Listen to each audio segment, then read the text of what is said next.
നമസ്കാരം പ്രിയ പ്രേക്ഷകർക്ക് ടാക്ടിക്സിലേക്ക് സ്വാഗതം.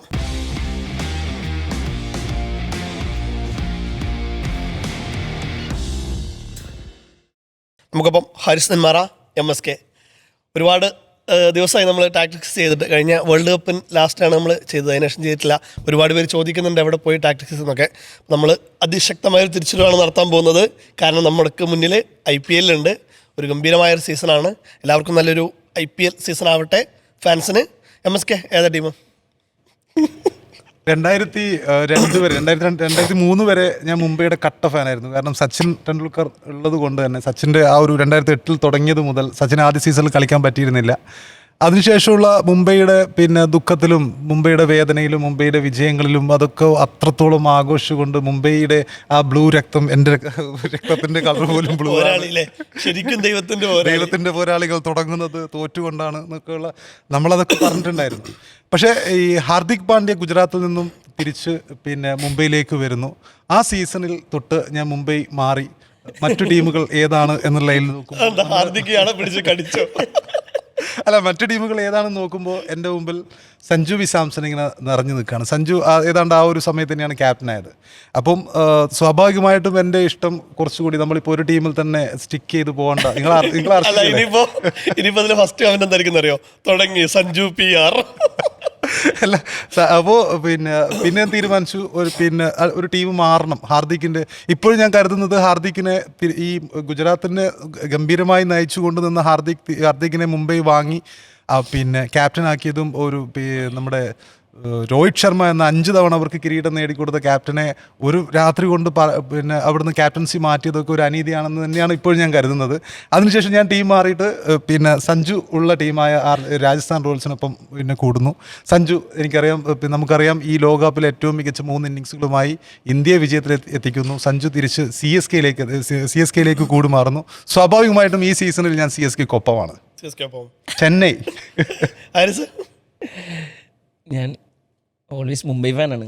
ഇതുപോലുള്ള പ്ലാസ്റ്റിക് ഫാൻസുകളെയും ഞങ്ങൾ അതിജയിക്കും എന്നുള്ളതാണ്. പ്ലാസ്റ്റിക് ഫാൻസ് എന്ന് പറയുന്നത് അനീതി അവിടെ നടന്നിട്ടുണ്ട്. ഹാർദിക് പാണ്ഡ്യയെ ക്യാപ്റ്റനാക്കിയത് അതൊരു അനീതി തന്നെയായിരുന്നു. ഇപ്പോഴും ഞാൻ കരുതുന്നു. കാരണം അവർക്ക് ഇപ്പം എത്ര പേരെ, സൂര്യകുമാർ യാദവ് ലോകകപ്പ് വിന്നിംഗ് ക്യാപ്റ്റനുണ്ട്, മറ്റൊരു ലോകകപ്പ് വിന്നിംഗ് ക്യാപ്റ്റനുണ്ട്. ഇപ്പോഴും ഹാർദിക് പാണ്ഡ്യ ഇവിടെ ക്യാപ്റ്റൻസി അദ്ദേഹത്തിന് കുറ്റമൊന്നും പറയുന്നില്ല. പക്ഷേ അവിടെ ഒരു അനീതി നടന്നിട്ടുണ്ട്. മുംബൈ സംബന്ധിച്ചിടത്തോളം അവർ പണ്ട് മുതൽ തന്നെ ഈ പ്രതിഭാ സമ്പന്നരായ ഒരു നിരയാണ്. നിലവിൽ ഏറ്റവും കൂടുതൽ ക്യാപ്റ്റൻസി മെറ്റീരിയലുള്ള ഒരു ടീമാണത്. മിച്ചൽ സാനർ ഉണ്ട്, സൂര്യകുമാർ യാദവ് ഉണ്ട്, 2 ലോകകപ്പുണ്ട്, രോഹിത് ശർമ്മയുണ്ട്, ജസ്പ്രീത് ബുംറ ക്യാപ്റ്റൻസി മെറ്റീരിയലാണ്, ഹാർദിക് പാണ്ഡ്യ മെറ്റീരിയലാണ്. സോ ഇവിടെ ഒരു ചൂസിങ് എന്ന് പറയുന്ന ഒരു സംഗതി ഉണ്ടല്ലോ. ഹാർദിക് പാണ്ഡ്യ ക്വിന്റൻ ഡീകോക്കും ഇടക്കാലത്ത് ക്യാപ്റ്റനായിരുന്നു. അപ്പോൾ സ്വാഭാവികമായിട്ടും അവിടെ ഒരു പ്രശ്നമില്ല. ഇപ്പം നിലവിൽ ഉയർന്നുകൊണ്ടിരിക്കുന്ന ആരാധകർക്കിടയിൽ തന്നെ വലിയ ആവശ്യം ഉയർന്നുകൊണ്ടിരിക്കുന്നുണ്ട്. സൂര്യകുമാർ യാദവ് T20 ലോകകപ്പ് നേടി വന്നിരിക്കുന്നൊരു ഘട്ടത്തിൽ അദ്ദേഹത്തെ അത് ഏൽപ്പിക്കൂ എന്ന രീതിയിൽ. പക്ഷേ ഹാർദിക് പാണ്ഡ്യ തന്നെയായിരിക്കും. കാരണം ഹാർദിക് പാണ്ഡ്യക്ക് ആദ്യം കേട്ട കൂവലുകളൊന്നും ആയിരുന്നില്ല കഴിഞ്ഞ സീസണിൽ ഉണ്ടായിരുന്നത്. ഈ ടീമിനെ നിലനിർത്തണമെന്ന് പറയുന്നു. അതിലെ ബഹുഭൂരിപക്ഷം ആളുകളെയും നിലനിർത്തുന്നു. ക്വിന്റൻ ഡീകോക്കിന് ആകെ 2.5 കോടി ബാക്കി ഉണ്ടായിരുന്നത് ക്വിന്റൻ ഡീകോക്ക് സെയിൽ നടക്കുന്നു. അപ്പോൾ ഓപ്ഷനിൽ കൊണ്ടുവരുന്നു. അപ്പോൾ അടക്കം വലിയ പ്രതീക്ഷകളുടെ ഒരു സീസണാണ്. അങ്ങോട്ട് പറഞ്ഞിട്ട് അതും ബേസ് പ്രൈസൊക്കെ 1 കോടിയായി കുറച്ചതിന് ശേഷം. സോ വലിയ പ്രതീക്ഷയിലാണ് ഞാൻ എല്ലാ കാലത്തും. ഞങ്ങളുടെ ഹാർദിക് പാണ്ഡ്യ ക്യാപ്റ്റൻസിയിലേക്ക് മാറിയതിന് ശേഷം മുംബൈയെ ഇട്ടൊഴിഞ്ഞ ആളൊന്നുമല്ല. അമർശങ്ങളൊക്കെ സ്വാഭാവികമായിട്ട് നമ്മുടെ ടീമിനെതിരെ ഉണ്ടാവും എന്നുള്ളതാണ്. പക്ഷേ ഓൾവേസ് മുംബൈ ഇത്തവണ നമ്മൾ തിരിച്ചു വരും എന്നാണ്. 2020 ശേഷം നിങ്ങൾക്ക് ഒരു കിരീടത്തിൽ പ്രത്യേകിച്ച് ഞങ്ങൾക്ക് ഇത്തവണ എതിരാളികളില്ല എന്നുള്ളതാണ്. CSK ഒന്നും ഞങ്ങൾക്ക് CSK ലോകകപ്പ് വിന്നിംഗ് ആയിട്ടുള്ള സഞ്ജു സാംസൺ ഉണ്ട്. അതുപോലെ തന്നെ ആയുഷ് മാത്ര എന്ന ക്യാപ്റ്റൻ നിങ്ങൾ പേടിക്കേണ്ടിയല്ല. RCB ഞങ്ങൾ പേടിച്ചേ വരുള്ളൂ. ഞാൻ കടുത്ത RCB ഫാനാണ് ഫസ്റ്റ് സീസൺ മുതലേ. എനിക്ക് രാഹുൽ ദ്രാവിഡാണ് എൻ്റെ ഫേവറേറ്റ് പ്ലെയർ എല്ലാ കാലത്തും. ഇപ്പൊ ഓർമ്മയുണ്ട് രാഹുൽ ദ്രാവിഡും വസീം ജാഫറൊക്കെ റൺസ് അടിച്ച് ബ്രണ്ടൻ മക്കളും തിളങ്ങി ഓപ്പണേഴ്സ് ആയിട്ട് RCB ഫാൻ എന്ന് പറയുമ്പോൾ എല്ലാവരും കളിയാക്കും. ഈ ടെസ്റ്റ് ടീമാണോ നിന്റെ 2020 ടീം എന്നൊക്കെ പറഞ്ഞതിന് ശേഷം ഹാർദിക് പാണ്ഡ്യ ആലോചിക്കണം. അങ്ങനെ ഒരുപാട് നാളിന് ശേഷം, ഒരു 18 വർഷത്തെ കാത്തിരിപ്പിന് ശേഷം കഴിഞ്ഞ വർഷം കിരീടം സ്വന്തമാക്കിയതിൻ്റെ എല്ലാ സന്തോഷത്തിലും ഉണ്ട്. അപ്പോൾ ഇത്രയും നാളും ഫസ്റ്റ് സീസൺ മുതലേ നമ്മൾ RCBക്കൊപ്പമാണ്. അപ്പോൾ 17 വർഷമായിട്ട് കിരീടമില്ലാത്ത സമയത്തും RCBക്കൊപ്പം തന്നെയാണ് നിന്നിട്ടുള്ളത്. കിരീടം നേടി ഇനി അങ്ങോട്ടും RCBക്കൊപ്പം തന്നെയാണുള്ളത്. ഇതിൽ കഴിഞ്ഞ സീസണിൽ 18 കൊല്ലത്തെ കാത്തിരിപ്പ് എന്ന് പറയുമ്പോൾ അതൊരു വലിയൊരു കാത്തിരിപ്പാണ്. ഇപ്പം നമ്മൾ മൊയ്തീൻ കാഞ്ചനമാല കാത്തിരിപ്പ് എന്നൊക്കെ പറയില്ല. അത് ഈ കാത്തിരിപ്പ് എപ്പോഴാണ് മഹാഭാരതം വരുന്നതെന്നാണ് ഞാൻ കാത്തിരിക്കുന്നത്. ഈ കാത്തിരിപ്പ് ഇല്ലായിരുന്നെങ്കിലും ആലോചിച്ചു. കഴിഞ്ഞ പ്രാവശ്യം അവർക്ക് കപ്പ് കിട്ടിയില്ലെങ്കിൽ പിന്നെ അടുത്ത വർഷത്തേക്ക് ശരിക്കും ഈ നമ്മള് വീണ്ടും പറയും, ഈ ഏറ്റവും സാല കപ്പ് ട്രൂ ആയിട്ടുള്ള റോയൽ ഫാൻസ് ശരിക്കും അതിൽ ജയേഷിനെ അഭിനന്ദിക്കുന്നു. കാരണം ഇത്ര വർഷമായിട്ടും ആ ചോദ്യം നേരെ തിരിച്ചങ്ങ് വെക്കണം. ഹാർദിക് പാണ്ഡ്യ വെരി വെരി ലോയൽ. അല്ല, ഇത്ര 18 വർഷമായിട്ടും കപ്പില്ലാതെ നിൽക്കുമ്പോഴും അവരെ എന്റർടൈൻമെന്റ് ഒരു കുറവുണ്ടായിരുന്നില്ല. അവരുടെ ഏറ്റവും മികച്ച ടീമൊക്കെ പിന്നെ ഏറ്റവും മികച്ച കളിക്കാർ പിന്നെ Chris Gayle, AB de Villiers, Shane Watson, അങ്ങനെ പിന്നെ വിരാട് കോഹ്ലി, ദ കിങ് കോഹ്ലി, അങ്ങനെ എല്ലാവരും കളിച്ചിരുന്ന ഒരു ടീമാണ്. എന്നിട്ട് അവർക്ക് 18 കൊല്ലം കാത്തിരിക്കേണ്ടി വന്നു എന്നുള്ളതാണ് ഏറ്റവും പ്രധാനപ്പെട്ട കാര്യം. അപ്പം റോയൽ ഫാൻസ് എന്നുള്ളത് പിന്നെ ഞാനോ നിങ്ങളോ അല്ല, ശരിക്കും ഇവരാണ്. കാരണം കപ്പില്ലാതെ നിൽക്കുമ്പോൾ നിങ്ങൾ ആ ടീമിനെ സപ്പോർട്ട് ചെയ്തു എന്നുള്ളതാണ് ഇത്. നമ്മുടെ പിന്നെ ഈ ഇതില്ലേ, ഒരു രാജ് കപൂറിൻ്റെ ഒരു സിനിമ ഉണ്ട്, മേരാ നാം ജോക്കർ എന്ന് പറഞ്ഞിട്ട്, നമ്മുടെ ജീന യഹ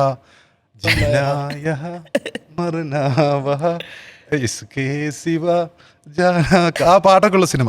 അപ്പോൾ അതിൽ അദ്ദേഹം ഒരു ജോക്കറായിട്ടാണ് അഭിനയിക്കുന്നത്. അത് പിന്നെ ഈ ഒന്നുമില്ലാതെ നിൽക്കുന്ന സമയം 4 മണിക്കൂർ 10 മിനിറ്റ് ഉണ്ട് ആ സിനിമ. 2 ഇടവേളയുള്ള സിനിമ. അത് അത്രയും ആ സമയത്ത് വലിയൊരു പിന്നെ ചരിത്ര സിനിമ തന്നെയായിരുന്നു ആ സിനിമ.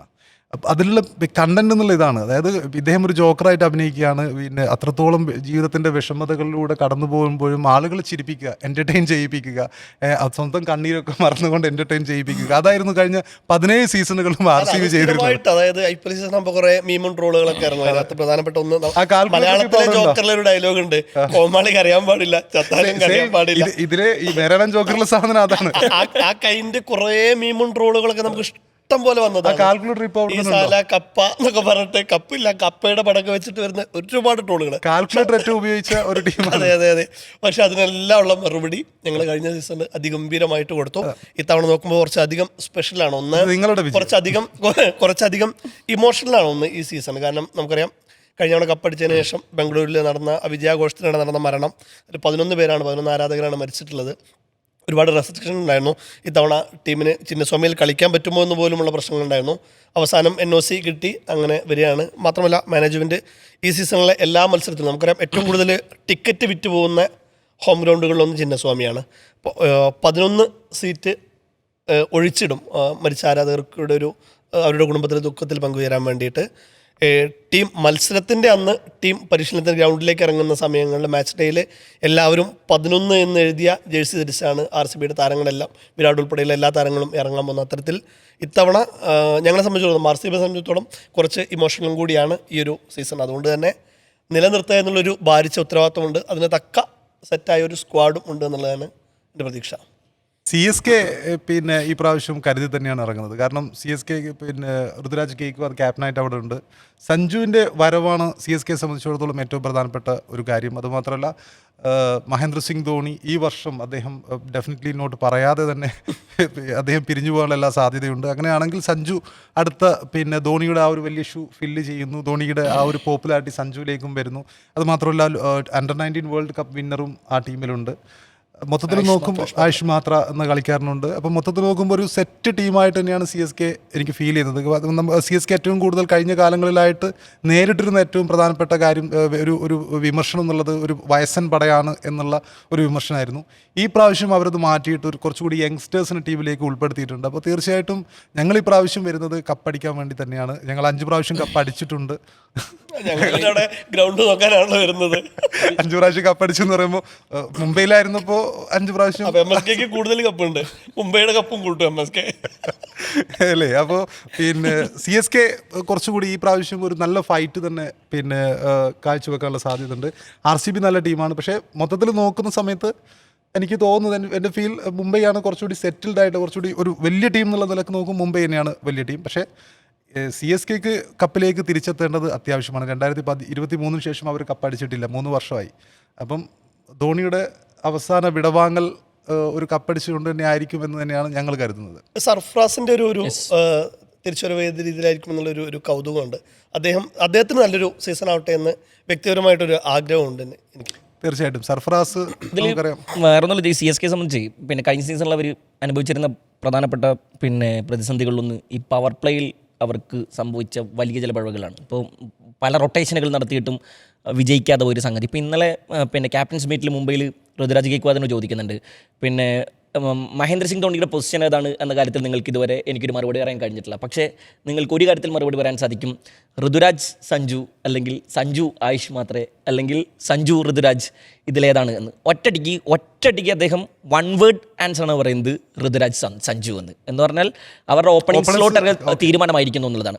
സോ ആയുഷ് മാത്രമേ വൺ ഡൗൺ പൊസിഷനിലേക്ക് ഇറങ്ങേണ്ടി വരും. കഴിഞ്ഞ സീസണിൽ ഈ ഋതുരാജ് ഗെയ്ക്വാദിന് പരിക്കേറ്റ സമയത്താണ് ആയുഷ് മാത്രമേ വരുന്നത്. പിന്നെ അദ്ദേഹം അങ്ങോട്ട് ആ ടൂർണമെൻറ്റ് സംഭവം ഇവർ അവസാന സ്ഥാനത്താണ് പിന്നെ ഫിനിഷ് ചെയ്തെങ്കിൽ പോലും ബ്രവിസും ആയുഷ് മാത്രയും ശരിക്കും ചെന്നൈ ആരാധകർക്ക് അവസാന ഘട്ടത്തിൽ കൊടുത്ത പ്രതീക്ഷ വളരെ വലുതായിരുന്നു. അപ്പോൾ സ്വാഭാവികമായിട്ടും അവർ അടുത്ത സീസണിലും ആയുഷ് മാത്രമേ ഓപ്പണിംഗ് സ്ലോട്ടിലാണ് കാണുക. പക്ഷേ ആയുഷ് മാത്രമേ കഴിഞ്ഞ 2019 പിന്നെ അണ്ടർ-19 ലോകകപ്പിൽ അദ്ദേഹം ഓപ്പണിംഗ് സ്ലോട്ടിൽ പരാജയമായിരുന്നു എന്നുള്ളതാണ്. തുടക്കത്തിൽ അദ്ദേഹം വല്ലാതെ സ്ട്രഗിൾ ചെയ്യുന്നുണ്ട്. പിന്നെ അദ്ദേഹത്തെ വൺ ഡൗൺ പൊസിഷനിലേക്ക് ഇറക്കിയ സമയത്ത് സെമിയിൽ അഫ്ഗാനിസ്ഥാനെതിരെയും ഫൈനലിൽ ഇംഗ്ലണ്ടിനെതിരെയും അദ്ദേഹം 50 അടിക്കുന്നുണ്ടെന്നുള്ളതാണ്. സോ ആയുഷ് മാത്രമേ വൺ ഡൗൺ പൊസിഷനിലേക്ക് ഇറക്കുന്നത് കൊണ്ട് അവർക്ക് പ്രയാസമൊന്നും വരാൻ പോകുന്നില്ല. സഞ്ജു സാംസണെ ഒരിക്കലും അവർക്ക് ഓപ്പണിംഗ് സ്ലോട്ടിൽ നിന്ന് മാറ്റാനും കഴിയില്ല. സോ അവരുടെ ടോപ്പ് 3 സെറ്റാകുന്നു. പിന്നെ ശിവൻ ദുബെ അവരുടെ ആറിച്ചാമി അവിടെ നിൽക്കുന്നുണ്ട്, ബ്രവിസ് ഉണ്ട്, സർഫറാസ് വരുന്നുണ്ട്. പിന്നെ ആ പുതിയതായി എടുത്ത 2 കളിക്കാർ 14 കോടിയുടെ 2 മുതലുകൾ അവരുടെ കയ്യിലുണ്ട്. സോ ടീമിൻ്റെ സ്ക്വാഡ് ഡെപ്ത് വെച്ചിട്ട് നമുക്ക് വലിയ ടീമല്ല എന്ന് പറയുമെങ്കിൽ പോലും, പക്ഷേ T20 അങ്ങനെയല്ലോ, ഈ ടോപ്പ് 3 സെറ്റായി കഴിഞ്ഞാൽ ആ ടീം ശരിക്കും കഴിഞ്ഞ കൊല്ലം ശിവൻ ദുബെക്ക് സംഭവിച്ചതാണ് എന്ന് പറഞ്ഞാൽ ഇവരുടെ പവർ പ്ലേയിൽ പിന്നെ ടോപ്പ് 3ക്ക് പരാജയപ്പെട്ട് കഴിഞ്ഞാൽ പിന്നെ വരുന്ന ബാറ്റർമാർക്ക് അങ്ങനെ ഒരു കോൺഫിഡൻസിൽ കളിക്കാനുള്ളത് കിട്ടൂലല്ലോ. അങ്ങനെയാണ് അവർ കഴിഞ്ഞ സീസണിൽ 10 കളി തോൽക്കുന്നത്, വെറും 4 മത്സരം മാത്രം ജയിക്കുന്നത്. സോ സഞ്ജു വരുന്നതോടുകൂടി അങ്ങനെ ഒരു മാറ്റം സംഭവിക്കും എന്ന് തന്നെയാണ് കരുതപ്പെടുന്നത്. ശിവൻ ദുബെയുടെയും ക്രൂഷ്യൽ അതെ ടോപ്പ് 3 എന്ന് പറഞ്ഞത് ഈ കറക്റ്റ് ഒരു പോയിന്റ് ആണ്. കാരണം കഴിഞ്ഞ പ്രാവശ്യം ഗുജറാത്ത് എല്ലാ മത്സരങ്ങളും ജയിച്ചത് അവർ ടോപ്പ് 3 ഫോമിന്റെ പുറത്താണ്. അത് ബട്ട്ലർ കളിക്കുന്നു, അതുമാത്രമല്ല സായ് സുദർശൻ പ്ലസ് ശുഭ്മാൻ ഗിൽ ഓപ്പണിങ്സ്, അവരുടെ ടോപ്പ് 3 മാത്രമാണ് ഏറ്റവും കൂടുതൽ റൺസ്. ചെന്നൈയിലാണെങ്കിൽ രച്ചിന്റെ കോൺവേക്ക് പരാജയമായിരുന്നു. ടോപ്പ് 3യുടെ പെർഫോമൻസ് എല്ലായ്പ്പോഴും ഏത് ടീമിനും ഒരു ഇമ്പാക്ട് ഉണ്ടാക്കുന്നതാണ്. കഴിഞ്ഞ പ്രാവശ്യം ഗുജറാത്തിന്റെ എല്ലാ കപ്പടിക്കുന്നതിൽ പ്രധാന കാരണം ഫിൽസോട്ടും വിരാട് കോഹ്ലി തന്നെയായിരുന്നു. അതെ, പിന്നെ ഈ രജത് പട്ടിദാറും അതിനുശേഷം വന്ന് കളിച്ചിട്ടുണ്ട്. അപ്പോൾ അതൊരു ഒരു എന്താ പറയുക, ഒരു ടോപ്പ് 3യുടെ പെർഫോമൻസ് ഏത് ടീമിനെ സംബന്ധിച്ചിടത്തോളം ഇമ്പോർട്ടൻ്റ് ആണ്. ഇവിടെ പിന്നെ പണി കിട്ടാൻ പോകുന്ന ഒരു പക്ഷേ രാജസ്ഥാൻ റോയൽസിനായിരിക്കാനുള്ള സാധ്യതയുണ്ട്. രാജസ്ഥാൻ റോയൽസിൻ്റെ പിന്നെ 2 നല്ല ഓപ്പണേഴ്സ് ഉണ്ട്. അതിനുശേഷമുള്ള എങ്ങനെയായിരിക്കും എന്നുള്ളത്, കാരണം സഞ്ജു എന്നുള്ളൊരു ഘടകം അവിടുന്ന് മാറിയിട്ടുണ്ട്. പരാഗിന് കുറച്ച് ഉത്തരവാദിത്തങ്ങൾ അവിടെ വരാൻ, പക്ഷേ വൈഭവും ജയ്സ്വാളും കൂടി ചേർന്ന് നല്ലൊരു തുടക്കം പവർ പ്ലേയിൽ തന്നെ നിന്ന് കഴിഞ്ഞാൽ തന്നെ മികച്ചൊരു ടോട്ടൽ അവർക്ക് ഉണ്ടാക്കാൻ പറ്റുന്നതേ ഉള്ളൂ. തീർച്ചയായിട്ടും. ആദ്യത്തെ മത്സരം ഏതാണ്? ഉറപ്പായിട്ടും, അതായത് RCB വേഴ്സസ് SRH ഒരു വെടിക്കെട്ട് തുടക്കം തന്നെയായിരിക്കും നാളെ നടക്കാൻ പോകുന്നത്. അതിലെന്തായാലും RCBക്ക് തന്നെയാണ് നമ്മൾ പ്രതീക്ഷ കൊടുക്കുന്നത്. ഒന്ന്, കോറ് നിലനിർത്തി എന്നുള്ളതാണ് RCB ചെയ്ത ഏറ്റവും വലിയ ഗുണം. കഴിഞ്ഞ തവണത്തെ ഏകദേശം ഇത് തന്നെയാണ്. അപ്പോൾ വരാൻ പോകുന്നത് നേരത്തെ നമ്മൾ സൂചിപ്പിച്ച പോലെ തന്നെ ഫിൽസോൾട്ടും വിരാട് കോഹ്ലിയും തന്നെ ഓപ്പണിംഗ് വരുന്നു. ദേവദത്ത് പടിക്കൽ വൺ ഡൗൺ പൊസിഷനിൽ വരാൻ പോകുന്നുണ്ട്. ദേവദത്ത് കഴിഞ്ഞ ഡൊമസ്റ്റിക്കിൽ ഏറ്റവും മികച്ച ഫോമിലാണ് കളിച്ചത്. അദ്ദേഹത്തിന് 60 മുകളിലാണ് അദ്ദേഹത്തിൻ്റെ ആവറേജ് എന്ന് പറയുന്നത്. 170 അടുത്താണ് അദ്ദേഹത്തിൻ്റെ സ്ട്രൈക്ക് റേറ്റ് എന്ന് പറയുന്നത്. സയ്യിദ് മുഷ്താഖ് അലിയിലെല്ലാം മികച്ച ഫോമിലെന്ന് മാത്രമല്ല, ദൈവത്തിന് കഴിഞ്ഞ 2 സീസണിലായിട്ട് ദൈവത്തിൻ്റെ ഏറ്റവും വലിയൊരു ഫോൾട്ട് എന്ന് പറയുന്നത് LBWയിൽ നിരന്തരം വിക്കറ്റ് കൊടുക്കുന്ന ഒരു പോരായ്മ ഉണ്ടായിരുന്നു. അതെല്ലാം കൃത്യമായിട്ട് കഴിഞ്ഞ സീസണിൽ അദ്ദേഹം, കഴിഞ്ഞ ഡൊമസ്റ്റിക് സീസണിൽ അദ്ദേഹം പരിഹരിച്ചിട്ടുണ്ട്. സ്വാഭാവികമായിട്ടും മികച്ചൊരു മാത്രമല്ല വെങ്കടേഷ് അയ്യർ തവണ ലേലത്തിലെടുത്തിട്ടുണ്ട്. അപ്പോൾ തുടക്കത്തിൽ എന്തായാലും ദേവദത്തിന് അവസരം കൊടുത്തിട്ട് പിന്നീട് വെങ്കടേഷിനെ പരിഗണിക്കുന്ന ഒരു രീതിയിലേക്ക്, മാത്രമല്ല ഇത്രയൊരു ലോങ് സീസൺ ഒരേ ഫോമിൽ കളിക്കുക എന്ന് പറയുന്നത് വളരെ കുറച്ച് താരങ്ങൾക്ക് മാത്രം പറ്റുന്ന ഒരു കഴിവാണ്. അപ്പോൾ സ്വാഭാവികമായിട്ടും ഏതെങ്കിലും താരം ഏതെങ്കിലും ഘട്ടത്തിലൊരു ഫോം ഔട്ടിൻ്റെ സൂചനയിലേക്ക് പോകുമ്പോഴായിരിക്കും വെങ്കിയെ പരിഗണിക്കാൻ സാധ്യത എന്നുള്ളതാണ് ഞാൻ മനസ്സിലാക്കുന്നത്. 4 നമ്പറിൽ രജത് പട്ടിദാറുണ്ട്. ഏറ്റവും മികച്ച ഫോമിൽ തന്നെയാണ്. നല്ല ക്യാപ്റ്റൻ കൂടിയാണ് അദ്ദേഹം. ജിതേഷ് ശർമ്മ വരുന്നുണ്ട്, കൃണാൽ പാണ്ഡ്യ വരുന്നുണ്ട്, ഷെഫേർഡ് വരുന്നുണ്ട്,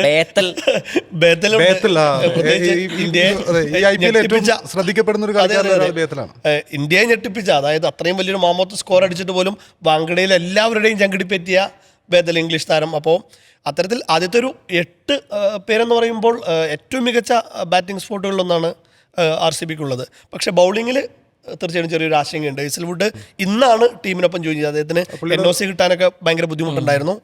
കളിക്കുമോ? ഫസ്റ്റ് മാച്ച് എന്തായാലും കളിക്കാൻ സാധ്യതയില്ല. ആദ്യത്തെ 2 മാച്ച് കളിക്കാൻ സാധ്യതയില്ല എന്നാണ് മനസ്സിലാക്കുന്നത്. അദ്ദേഹം ഇന്നാണ് ടീമിൻ്റെ കൂടെ തന്നെ ജോയിൻ ചെയ്തിട്ടുള്ളൂ. മാത്രമല്ല ശ്രീലങ്കയുടെ നുവാൻ തുഷാരയ്ക്ക് NOC കൊടുത്തിട്ടില്ല ശ്രീലങ്ക ക്രിക്കറ്റ് ബോർഡ്. അദ്ദേഹത്തിന് ബുദ്ധിമുട്ടുണ്ട്. യാഷ് ദയാലിനെ കഴിഞ്ഞ അത്യാവശ്യം ഭേദപ്പെട്ട രീതിയിൽ പെർഫോം ചെയ്തതാണ്. പക്ഷേ ഈ കേസും മറ്റുമൊക്കെ ഉള്ള സ്ഥിതിക്ക് യാഷ് ദയാലിനെ ഇപ്പോൾ തവണ ടീമിലേക്ക് അടുപ്പിച്ചിട്ടില്ല. അപ്പോൾ അത്തരത്തിൽ ബൗളിങ്ങിൽ ചെറിയൊരു ആശങ്കയുണ്ട്. അത് തന്നെയാണ് RCBയെ സംബന്ധിച്ചിടത്തോളം ഏറ്റവും വലിയൊരു പ്രശ്നവും. ഇനി മറുവശത്തേക്ക് SRHലേക്ക് നോക്കുമ്പോഴും ഒരു മികച്ച ടീം തന്നെയാണ്. കാരണം നമ്മളെല്ലാം ഇപ്പോഴും ചർച്ച ചെയ്യുന്നതാണ് IPL വരുമ്പോഴൊക്കെ ആരായിരിക്കും SRH എന്നല്ലേ 300 അടിക്കാൻ പോകുന്നത് എന്നുള്ളൊരു ചർച്ച. 284 അവരുടെ 2024 സീസണിലെ 287 ഇപ്പോഴും ആർക്കും മറികടക്കാൻ കഴിഞ്ഞിട്ടില്ല. ഏറ്റവും കൗതുകമുള്ള സംഭവം എന്ന് വെച്ച് കഴിഞ്ഞാൽ IPL ചരിത്രത്തിലെ തന്നെ ആദ്യത്തെ 5 ഹയസ്റ്റ് ടീം ടോട്ടൽ നോക്കിക്കഴിഞ്ഞാൽ അത് 4-ഉം 6-5 5-ൽ 4-ഉം SRHന്റെ പേരിൽ ആണെന്നുള്ളതാണ് ഏറ്റവും വലിയ ഒരു സംഭവം എന്ന് പറയുന്നത്. മാത്രമല്ല ഇതേ ഈ ചിന്നസ്വാമിയിൽ 2024 284 ഇവർ അടിച്ചിട്ടുണ്ട്, അതും ഈ RCBക്കെതിരെ. അപ്പോൾ അത്തരത്തിലുള്ള ഇവിടെ ടോപ്പ് 3 ഘടകമാണ്. കാരണം top 3 Travis head, Abhishek Sharma, Ishan Kishan, ഒരു ഗംഭീര ടോപ്പ് 3 ആണ്. അതിലേറ്റവും വലിയൊരു ഒരു പ്രശ്നമുള്ളതെന്ന് വെച്ച് കഴിഞ്ഞാൽ 3ഉം ലെഫ്റ്റ് ഹാൻഡർ ബാറ്റർമാരാണ്. ഇപ്പോൾ ലെഫ്റ്റ് ഹാൻഡർ ബാറ്റർമാരെ കൊടുക്കുന്നത് പ്രത്യേകിച്ച് അഭിഷേകിനൊക്കെ അതിൻ്റെ ഒരു സമ്മർദ്ദം പീക്കിലായിരുന്നു. കഴിഞ്ഞ വേൾഡ് കപ്പിൽ ഫൈനലിൽ മാത്രമാണ് അദ്ദേഹം ആ ഒരു സംഭവം പൊട്ടിച്ച് കാണുന്നുള്ളത്. അത് സഞ്ജുവിന് നല്ലൊരു സപ്പോർട്ട് കൊടുത്തോടുകൂടി. അപ്പോൾ അതേ തന്ത്രം സ്വാഭാവികമായിട്ടും ഇവരുടെ ടോപ്പ് 3ക്കെതിരെയും പരീക്ഷിക്കാം എന്നുള്ളത് തന്നെയാണ്. പക്ഷെ അപ്പോഴും അവിടെ 4-ാം നമ്പറിൽ 6 സീറ്ററായ ഹെൻറിച്ച് ക്ലാസൻ വരാനുണ്ട്. ഏത് പന്തെറിഞ്ഞാലും അനായാസം 6 തൂക്കുന്ന പ്ലെയറാണ് അദ്ദേഹം. അവർക്കൊരു ആശങ്ക എന്ന് പറയുന്നത് പാറ്റ് കമ്മിൻസിൻ്റെ ഒരു അഭാവമാണ്. അദ്ദേഹത്തിന് ഇഞ്ചുറിയെ തുടർന്ന് അദ്ദേഹം എന്തായാലും കുറച്ച് നാളത്തേക്ക് കളിക്കില്ല എന്നുള്ളത്. ബൗളിംഗ് അവർക്ക് വലിയ രീതിയിലുള്ള ആശങ്കയുണ്ട്. മാത്രമല്ല ഇന്ത്യൻ കോറിലേക്ക് നോക്കുമ്പോൾ ഹർഷൽ പട്ടേലും ജയദേവ് ഉനദ്കട്ടുമാണ് വിക്കറ്റ് എടുക്കുമെങ്കിലും നല്ല അടി വാങ്ങുന്ന. ഹർഷൽ പട്ടേൽ 16 വിക്കറ്റ് എടുത്തിട്ടുണ്ടായിരുന്നു, പക്ഷെ 9ആണ് എക്കോണമി. അത് തന്നെയാണ് ഉനദ്കട്ടിൻ്റെ കാര്യത്തിലും ഷമിയൊക്കെ കളയാനുള്ള പ്രധാനപ്പെട്ട കാരണം. കഴിഞ്ഞ തവണ അങ്ങനെയാണല്ലോ, അവർ 10 റൺ റേറ്റുള്ള ഏക ടീമാണിത്, പക്ഷേ 9ആണ് എക്കോണമി. അവരുടെ പരാജയങ്ങൾക്കൊക്കെ കാരണം അതാണ്. ഭയങ്കര സ്കോർ ചെയ്തു. 2 തവണ 250 മുകളിൽ സ്കോർ ചെയ്യുന്നുണ്ട്. അത് ഉദ്ഘാടന മാച്ചിലും അവസാനത്തെ മാച്ചിലുമാണ്. ഇവരുടെ പിന്നെ വേറൊരു കാര്യമുണ്ട്, ഇവരുടെ ഏറ്റവും സൺറൈസേഴ്സ് ഹൈദരാബാദിന്റെ ചരിത്രത്തിലെ ഏറ്റവും മികച്ച ബോളർ ഭുവനേശ്വർ കുമാർ ഇപ്പം RCBയുടെ പിന്നെ മാത്രമല്ല മുഹമ്മദ് സിറാജ് ഇപ്പം ഗുജറാത്തിന്റെ കൂടെയാണെന്ന് തോന്നുന്നു.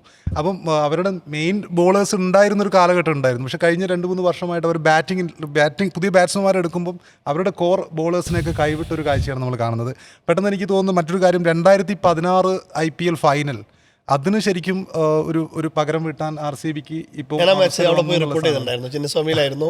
അന്ന് സച്ചിൻ ബേബി ഒക്കെ ഉണ്ടായിരുന്നു. സച്ചിൻ ബേബി അന്ന് 16 റൺസ് എടുത്തിരുന്നു. പക്ഷേ അന്നത്തെ ആ ടൂർണമെന്റ് പ്രത്യേകത എന്ന് പറയുമ്പോൾ RCB കപ്പടിക്കുമെന്ന് കഴിഞ്ഞ സീസണിലേക്കാൾ കൂടുതൽ ആളുകൾ ഏറ്റവും കൂടുതൽ പ്രതീക്ഷിച്ചിരുന്ന സീസണായിരുന്നു. 973 റൺസ് വിരാട് കോഹ്ലി നേടുന്നു. പിന്നെ രണ്ടാമതുള്ളത് ഡേവിഡ് വാർണറാണ്. മൂന്നാമത് AB ഡിവിലിയേഴ്സ്. അതായത് ഒരു ടീമിൽ തന്നെ 2 പേർ ടോപ്പ് 3 റൺസ് നേടുന്നു. അതേപോലെ ബോളേഴ്സിൽ നോക്കുമ്പോൾ പിന്നെ ഭുവനേശ്വർ കുമാർ ആയിരുന്നു ടോപ്പ് വിക്കറ്റ്. പിന്നെ രണ്ടാമതുള്ളത് യശ്വേന്ദ്ര ചഹലായിരുന്നു. അങ്ങനെ മൊത്തത്തിൽ നോക്കുമ്പോൾ RCB കപ്പടിക്കും എന്ന രീതിയിൽ തന്നെ പോയ ഒരു സീസൺ ആയിരുന്നു. പക്ഷെ അപ്പുറം ഡേവിഡ് വാർണർ എന്ന ഇരട്ടച്ചങ്കൻ അവിടെ വരുന്നു. അദ്ദേഹം ഒറ്റക്ക് തന്നെയാണ് ശരിക്കും ആ ബാറ്റിങ്ങിൽ തിളങ്ങിക്കൊണ്ട് പിന്നെ സൺറൈസേഴ്സ് ഹൈദരാബാദിൽ നിന്ന് കപ്പടിപ്പിക്കുന്നത്. ക്രൂഷ്യൽ മാച്ചിലെ സമ്മർദ്ദം അതിജീവിക്കുക എന്ന് പറയുന്നത് ചില്ലറ കാര്യമില്ല. അപ്പോൾ 2024 SRH എല്ലാവരും കപ്പടിക്കുന്നു പറഞ്ഞു. അത്രയും റെക്കോർഡ് പെർഫോമൻസുമായിട്ട് വരും. അവർ തന്നെയാണ് 300 അടിക്കും എന്നൊക്കെ പറഞ്ഞിട്ട് ഗംഭീരമായി പോയി. ഫൈനലിൽ KKRന്റെ മുമ്പിൽ ഒന്നും അല്ലാതായി പോയി. കാരണം IPL ചരിത്രത്തിലെ തന്നെ ഏറ്റവും മോശം ഫൈനലുകളിൽ ഒന്നായിരുന്നു 2024.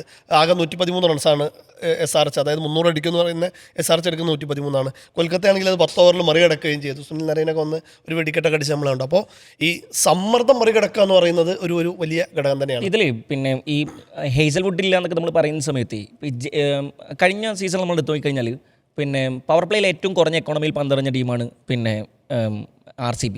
ജേക്കബ് ഡഫിയെ കുറിച്ച് പറയുന്ന സമയത്ത് 2025 പവർ പ്ലേയിൽ ഏറ്റവും കൂടുതൽ വിക്കറ്റ് നേടിയ മനുഷ്യൻ അദ്ദേഹമാണ്. 2025 ഇൻ്റർനാഷണലിൽ അതായത് പിന്നെ ഇന്റർനാഷണൽ കരിയറിൽ ഫുൾ മെമ്പർ നേഷനിൽ ഏറ്റവും കൂടുതൽ വിക്കറ്റ് നേടിയ T20 കരിയറിൽ ജേക്കബ് ഡഫിയാണ്. അതുപോലെ തന്നെ ഏറ്റവും കുറഞ്ഞ എക്കോണമി ഉള്ളതും അദ്ദേഹത്തിനാണ്. അപ്പോൾ ജോഷ് ഹേസൽവുഡിന് അതെ, അപ്പോൾ ജോഷ് ഹേസൽവുഡിന് കൃത്യമായൊരു റീപ്ലേസ്മെന്റ് ആയിരിക്കും ജേക്കബ് ഡഫി. അതുപോലെ ഭയക്കേണ്ട ഒരാളാണ് ഭുവനേശ്വർ കുമാർ. അതെ, ഭുവനേശ്വർ കുമാർ, അഭിഷേക് ശർമ്മ, പിന്നെ ട്രാവിസ് ഹെഡ്. ഇവർക്ക് അതായത് ന്യൂ ബോളിൽ ഇവർ വിതക്കുന്ന അപകടത്തെ നമ്മൾ ശരിക്കും ഇതാക്കിയ പറ്റും. അതുപോലെ അവരിൽ എടുത്തു പറയേണ്ട ഒരു ബോളറുണ്ട്, മങ്കേഷ് യാദവ് എന്ന് പറഞ്ഞിട്ട്. ശരിക്കും അധികം ആരും അങ്ങനെ പേരെടുത്ത് പറഞ്ഞ് കേട്ടിട്ടില്ലാത്ത എന്നാൽ ഒരുപാട് പുതിയ താരങ്ങളെയൊക്കെ പിന്നെ നമ്മളിങ്ങനെ അവതരിപ്പിക്കപ്പെട്ടൊരു ഓപ്ഷനായിരുന്നു, മിനി ഓപ്ഷൻ ആയിരുന്നിട്ട് പോലും മങ്കേഷ് യാദവ് 5 കോടി രൂപയ്ക്കാണ് എടുക്കുന്നത്. മധ്യപ്രദേശിൽ T20 ലീഗിൽ പിന്നെ പ്ലെയർ ഓഫ് ദ ടൂർണമെൻ്റ് ആയിരുന്നു അദ്ദേഹം കഴിഞ്ഞ സീസണിൽ. അതുപോലെ തന്നെ ഡൊമസ്റ്റിക് ക്രിക്കറ്റിലൊക്കെ വല്ലാതെ പിന്നെ അദ്ദേഹത്തിൻ്റെ കഥയൊക്കെ ഇപ്പോൾ പിന്നെ സോഷ്യൽ മീഡിയയിലൊക്കെ ട്രക്ക് ഡ്രൈവറായ പിതാവിൻ്റെ ഒരു കഥ. അപ്പോൾ 30 ലക്ഷത്തിൽ നിന്നാണ് അതെ. അത്രയും വലിയ 30 ലക്ഷത്തിൽ നിന്നാണ് 5 കോടിയിലേക്ക് പോകുന്നത്. അതെ, യോർക്കറുകളാണ് 140 മുകളിൽ സ്ഥിരം അദ്ദേഹം പന്തെറിയും എന്നുള്ളതാണ്. സോ അവരുടെ ജോഷ് ഹേസൽവുഡ് ഇല്ല എന്ന് പറയുമ്പോൾ പോലും അവരുടെ ബോളിംഗ് ഡെപ്ത് നമ്മൾ തിരിച്ചറിഞ്ഞാൽ മതിയാവും. ഹേസൽവുഡ് തീരെ ഈ ടൂർണമെന്റ് കളിക്കുന്നില്ല. അല്ലല്ല, ഫസ്റ്റത്തെ 2 മാച്ച് ഉണ്ടാവാനുള്ള മിസ് ആവാനുള്ള സാധ്യതയുള്ളൂ. പക്ഷേ SRH-നാണ് ബുദ്ധിമുട്ട്. കമ്മിൻസിന് കുറച്ചധികം മത്സരങ്ങൾ നഷ്ടമാകും എന്നുള്ളതാണ്. അപ്പോൾ അതുപോലെ തന്നെ പിന്നെ ഈ എവേ മാച്ചിലെ RCBയുടെ പിന്നെ റെക്കോർഡുകൾ നമ്മൾ എടുത്തു പറഞ്ഞാൽ മതിയാവും.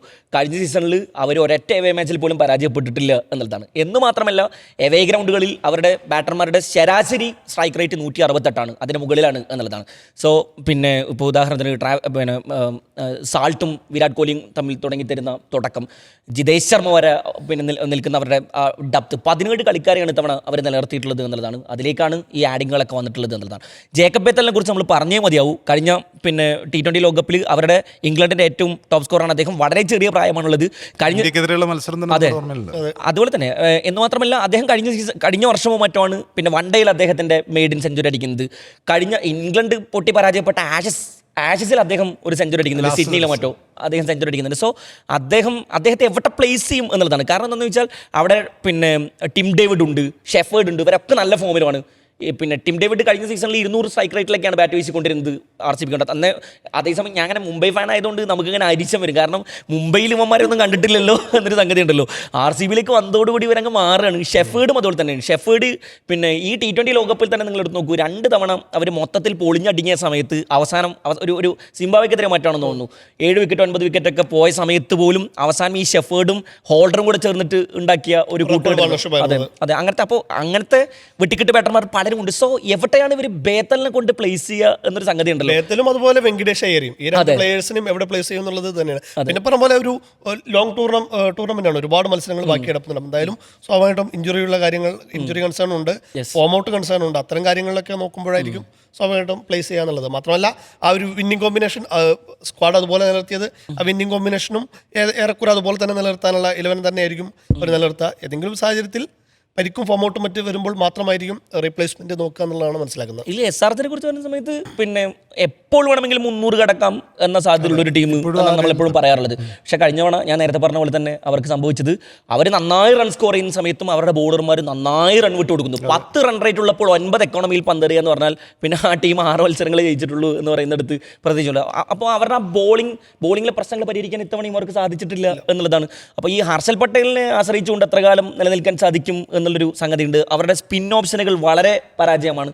അഭിഷേക് ശർമ്മ വലിയ ചോദ്യചരങ്ങൾ പിന്നെ നേരിടാൻ പോകുന്ന ഒരു ടൂർണമെൻറ്റായി മാറാൻ സാധ്യതയുണ്ട്. കാരണം എപ്പോഴും അഭിഷേക് ശർമ്മയുടെ ഈ അഗ്രസീവ് മോഡിനെ കുറിച്ചാണ് നമ്മൾ ചർച്ച ചെയ്തുകൊണ്ടിരുന്നത്. പക്ഷേ അത് വല്ലാതെ ചോദ്യം ചെയ്യപ്പെട്ടൊരു ടൂർണമെൻറ്റിന് ശേഷം അദ്ദേഹം പ്രധാനപ്പെട്ടൊരു ടൂർണമെൻറ്റ് ഇറങ്ങുന്നു. IPL-ലാണ് അദ്ദേഹത്തിൻ്റെ എക്സ്പ്ലോസീവ് ഇന്നിങ്സുകൾ മുഴുവൻ നമ്മൾ കണ്ടിട്ടുള്ളത്. ഇവിടെ അഭിഷേക് ശർമ്മയെ ഇപ്പോൾ പ്രത്യേകിച്ച് നേരത്തെ പറഞ്ഞ പോലെ തന്നെ 3 ലെഫ്റ്റ് ഹാൻഡർമാർ വരുന്ന സമയത്ത് പ്രത്യേകിച്ച് ഇവരുടെയൊക്കെ വീക്ക്നെസ്സുകൾ എക്സ്പോസ്ഡ് ആയ ഒരു ഘട്ടത്തിൽ അഭിഷേക് ശർമ്മ എങ്ങനെയാണ് ഈ ടൂർണമെൻറ്റ് കുറച്ചുകൂടെ കാമാൻ കമ്പോസ്ഡ് ആയിട്ടായിരിക്കുമോ, അതോ അദ്ദേഹം 300 ലക്ഷ്യം വെച്ചുകൊണ്ട് തന്നെ ആയിരിക്കുമോ പോവുക, അദ്ദേഹം പരാജയപ്പെടുമോ എന്നുള്ള ചോദ്യമൊക്കെ അവിടെ കിടപ്പുണ്ടെന്നുള്ളതാണ്. കാരണം മാത്രമല്ല ഇഷാനും അഭിഷേകുമാണല്ലോ ക്യാപ്റ്റനും വൈസ് ക്യാപ്റ്റനും. അപ്പൊ ഒരു മൂഡ് തന്നെ ആയിരിക്കും അവർ കളിക്കാൻ പോകുന്നത്. ലിവിങ്സ്റ്റൺ ആഡ് ചെയ്യപ്പെടുന്നതിനകത്തേക്ക് ഇതിന് മറ്റൊരാൾ ഇപ്പോൾ അഭിഷേക് ഏറ്റവും ശ്രദ്ധിക്കപ്പെടാൻ പോകുന്നു. അതുപോലെ തന്നെ വിരാട് കോഹ്ലിയുടെ കാര്യം നമ്മൾ പറഞ്ഞിട്ടില്ല. കാരണം ഈ വിരാട് കോഹ്ലി നമുക്കറിയാം ഇപ്പം ഏകദിന മത്സരങ്ങൾ മാത്രമാണ് ഇന്ത്യക്ക് വേണ്ടി കളിക്കുന്നത്. T20 അദ്ദേഹം 2024 ലോകകപ്പിന് ശേഷം അദ്ദേഹം നിർത്തിയതാണ്.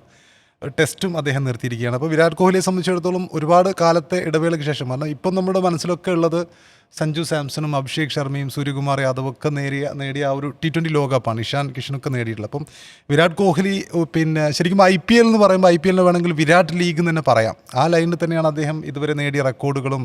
8000-ന്റെ മുകളിൽ റൺസ് അടിച്ച വേറൊരാളും ഈ ഒരു ലീഗിൽ സെഞ്ചുറികൾ അടിച്ച ഏറ്റവും കൂടുതൽ സെഞ്ചുറി അടിച്ച ആളുമില്ല. ആരും അങ്ങനെയുള്ളൊരു വിരാട് നേടിയത്തോളം റെക്കോർഡുകളൊന്നും ഈ IPL ആരും നേടിയിട്ടില്ല. അപ്പോൾ അദ്ദേഹത്തിൻ്റെ ലീഗിലേക്ക് അദ്ദേഹം തിരിച്ചു വരുമ്പം നമ്മുടെ ലോകത്തിലെ T20 ക്രമം തന്നെ മാറിയൊരു സിറ്റുവേഷനാണ് ഇപ്പം ഈ കഴിഞ്ഞ 2 കൊല്ലത്തിനുള്ളിലുള്ളത്.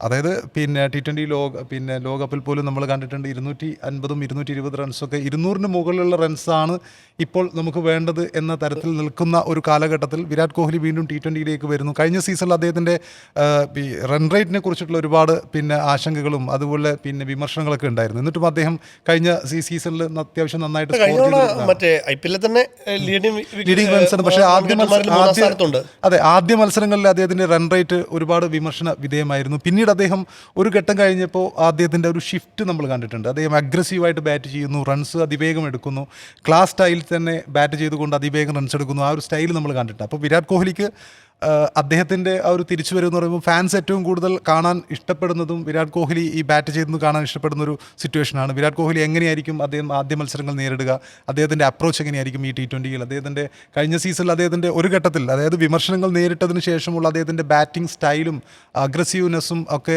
ഒരുപാട് ആളുകൾ ചർച്ചയായിരുന്നു. അത് ഈ പ്രാവശ്യവും അദ്ദേഹത്തിന് കണ്ടിന്യൂ ചെയ്യാൻ പറ്റുമോ എന്നുള്ളതും ഏറ്റവും പ്രധാനപ്പെട്ട കാര്യമാണ്. 19ാമത്തെ സീസണിലാണ് അതെ, 19ാമത്തെ റോയൽ, അതെ, ദ ഗ്രേറ്റ് റോയൽ, അതായത് വേറെ ആരും ഇല്ല ശരിക്കും. അതൊരു വലിയൊരു കാര്യമാണ്. 19 സീസൺ ഒരു ടീമിനൊപ്പം ഒരാൾ നിൽക്കുന്നു എന്നുള്ളത്. ഇതിന്റെ സമയത്തൊക്കെ പുള്ളി ആ കൂടെ ഉണ്ട്. അതിന്റെ എല്ലാ സന്തോഷവും ആനന്ദമൊക്കെ ആയിരുന്നു കഴിഞ്ഞ സീസണിൽ കപ്പടിച്ചപ്പോൾ അദ്ദേഹം ഓടി വന്ന അദ്ദേഹത്തിന്റെ ആഘോഷങ്ങളും രവിശാസ്ത്രി കെട്ടിപ്പിടിക്കുന്നതൊക്കെ നമ്മുടെ മനസ്സിലുണ്ട്. ഡിവിലിയേഴ്സിനെ കെട്ടിപ്പിടിക്കുന്നതും ശരിക്കും നമ്മളൊക്കെ, അതായത് നമ്മളൊന്നും RCB ഫാൻസോ കാര്യങ്ങളോ ഒന്നുമല്ല, ഞാനൊക്കെ RCB ഫാനേ അല്ല. പക്ഷെ അത് കണ്ടപ്പോൾ അല്ല, നമുക്ക് പോലും ആ ഒരു മൊമെന്റ്, ഋതുരാജിന്റെ ക്യാപ്റ്റൻസി ഇഷ്ടമല്ല, ഞാൻ RCB-യിലേക്ക് 18 വർഷത്തിന് ശേഷം ഒരു മനുഷ്യൻ ആ കപ്പ് കിട്ടുന്നു എന്ന് പറയുമ്പോൾ അത് ആ ഒരു മൊമെന്റിന് നമുക്കും ഒരു കരച്ചിൽ വരുന്ന ഒരു സിറ്റുവേഷൻ ഒക്കെ ഉണ്ടായിരുന്നു. അപ്പം വിരാട് കോഹ്ലി ആ കപ്പ് അദ്ദേഹം തിരിച്ച് വന്ന് രണ്ടാമതും കൂടി അത് നേടാൻ വേണ്ടിയിട്ട് ഒരുപാട് ശ്രമങ്ങൾ നടത്തും. അത് നോക്കുമ്പം കോഹ്ലിയെ സംബന്ധിച്ചിടത്തോളം ഏറ്റവും പ്രധാനപ്പെട്ട ഒരു IPL തന്നെയാണത്. കോഹ്ലി ക്യാപ്റ്റൻസി മാറിയപ്പോഴാണ് IPL RCB-ക്ക് ലഭിച്ചത് എന്നതുകൂടി ഇവിടെ ചേർത്ത് വായിക്കേണ്ടിയിരിക്കുന്നു. ക്യാപ്റ്റൻ എന്ന നിലയിൽ പട്ടിദാർ ഫസ്റ്റ് സീസണിൽ തന്നെ കപ്പ് അടിക്കുക എന്ന് പറയുമ്പോൾ അതൊരു വലിയൊരു സംഭവം തന്നെയാണ്. അത് മറ്റൊരാൾക്കും അവകാശപ്പെടാനില്ലാത്ത ഒരു നേട്ടം തന്നെയാണ്. ഫസ്റ്റ് സീസണിൽ ക്യാപ്റ്റൻ ഹാർദിക് പാണ്ഡ്യ ക്യാപ്റ്റനായപ്പോൾ ഗുജറാത്ത് കപ്പടിച്ചിട്ടുണ്ട്. പക്ഷേ അതിനുശേഷം രജത് പട്ടിദാർ എന്നുള്ള താരതമ്യേന വലിയ ഹീറോയോ ഇന്ത്യൻ ടീമിൽ പോലും സ്ഥാനം കിട്ടാത്തൊരു മനുഷ്യനാണ് അയാൾ. അദ്ദേഹത്തിൻ്റെ ക്യാപ്റ്റൻസി കൃത്യമായിട്ടും കഴിഞ്ഞ സീസണിൽ മികച്ച പെർഫോമൻസ് കാഴ്ചവെച്ചു. അപ്പോൾ രജത് പട്ടിദാർ എന്ന ക്യാപ്റ്റൻ RCB-ക്ക് കപ്പടിക്കുന്നതിൽ ഏറ്റവും നിർണായകമായിട്ടുണ്ട്. RCB സംബന്ധിച്ചിടത്തോളം ഈ കിരീടം നിലനിർത്തുക എന്നുള്ളത് ഏറ്റവും പ്രധാനപ്പെട്ട കാര്യമാണ്. മറുവശത്ത് ഇഷാൻ കിഷന്റെ ക്യാപ്റ്റൻസിയും ശ്രദ്ധിക്കപ്പെടാൻ സാധ്യതയുള്ള ഒരു സിറ്റുവേഷനാണ്. ജാർഖണ്ഡിന് വേണ്ടിയിട്ട് ക്യാപ്റ്റനായി അദ്ദേഹം സയ്യിദ് മുഷ്താഖ് അലി ട്രോഫിയൊക്കെ നേടിയത് നമ്മൾ കണ്ടിട്ടുണ്ട്. അതെ, അപ്പോൾ ആ ഒരു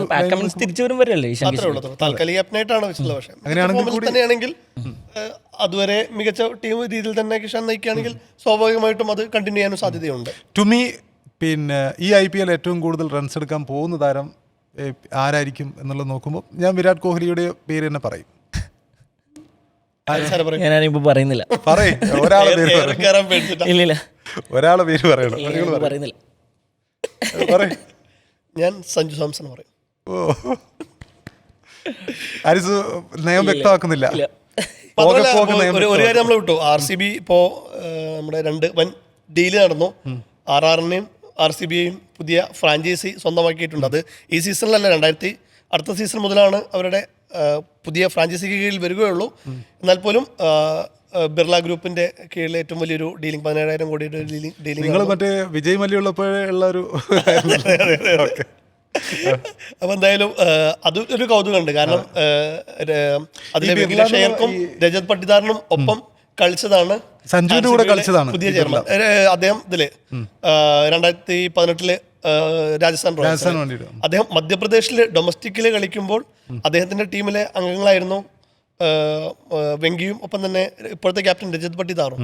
അത്തരത്തിൽ കുറെ കൗതുകങ്ങളും ഇതിനകത്തുണ്ട്. രാജസ്ഥാന്റെയും ടീം മാറിയിട്ടുണ്ട്. അതെ അതെ. കഴിഞ്ഞ ദിവസം ഷെയ്ൻ ബോണിന് മരണാനന്തരമായിട്ട് 460 കോടി ലഭിക്കുന്നു എന്നുള്ളൊരു വാർത്തയൊക്കെ ഉണ്ടായിരുന്നു. ഷെയ്ൻ ബോൺ ആദ്യത്തെ സീസണിൽ എനിക്ക് ഓഹരി മതി എന്ന് പറഞ്ഞു 0.75 മതി എന്ന് പറഞ്ഞു. 4 സീസണിൽ അദ്ദേഹം കളിച്ചത് വെറും 9 കോടി രൂപ മാത്രമായിട്ടാണ്.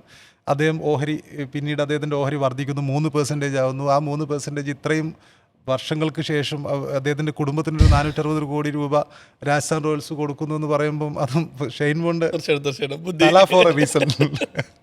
അപ്പൊ എന്തായാലും ഇത് പ്രഡിക്ഷൻ മുതിരുന്നുണ്ടോ?